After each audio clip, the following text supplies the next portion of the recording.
I'm Eric Christensen. One concept we wrestled with this past week was the definition of faith. This issue had come up last year as well. The question then was, is faith a gift or a choice? A possible answer we came up with then was that faith is both a gift and a choice.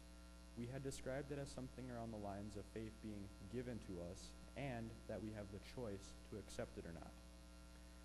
This year, however, we described faith almost exclusively as being a gift from God, one that we have no control over. Jeremy, our classroom teacher, would throw questions at us, and when we tried to answer them, he'd shoot some more and ask how we came up with that answer, why we think it, and what about this, and this, or this. With Jeremy and our other mentors constantly playing the devil's advocate and poking holes in our logic, we would get very frustrated very quickly.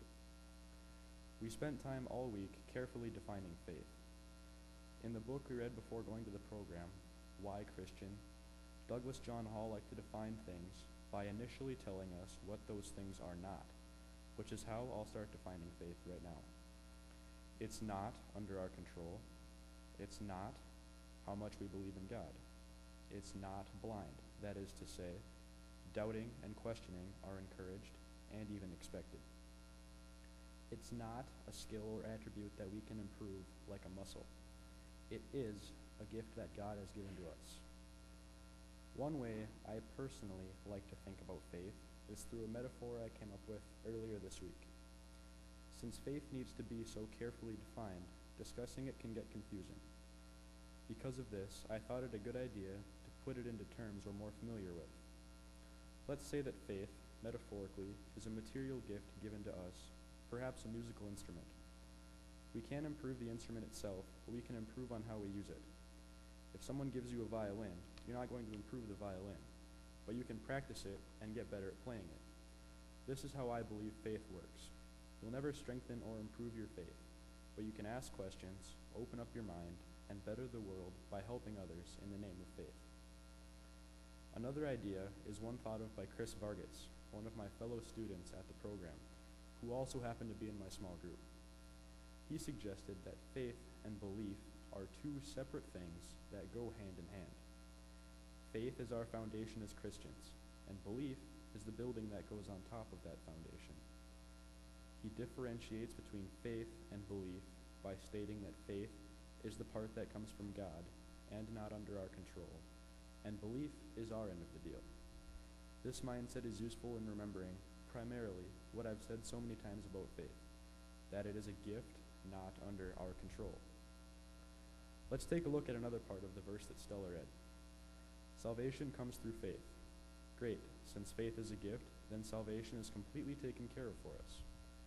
However, the verse continues on to say that although works do not earn us salvation, humans were in fact created to do good works. So if works are not how we receive salvation, then what are they for? This was one of the very few easily reached answers from this week.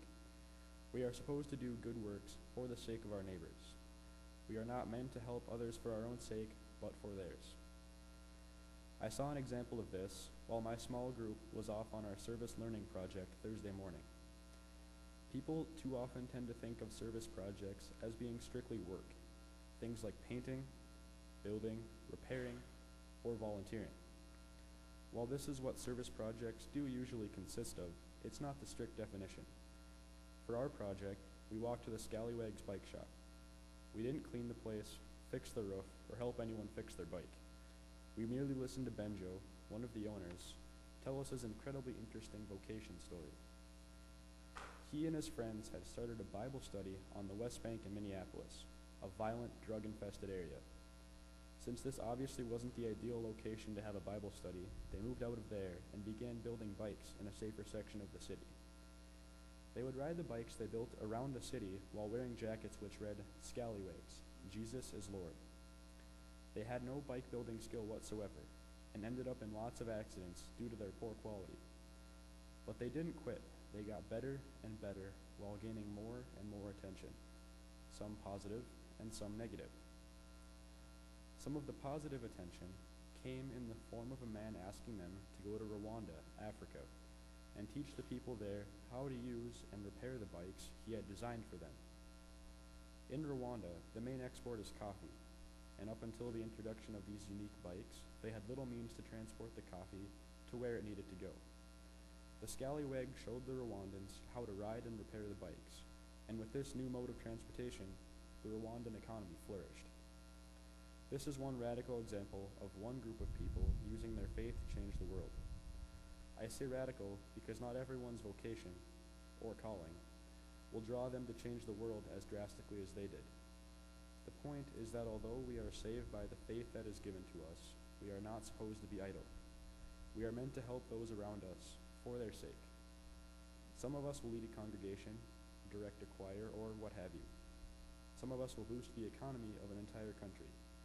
Whatever you find yourself doing, it will be important, and someone will be positively affected, and that's what counts.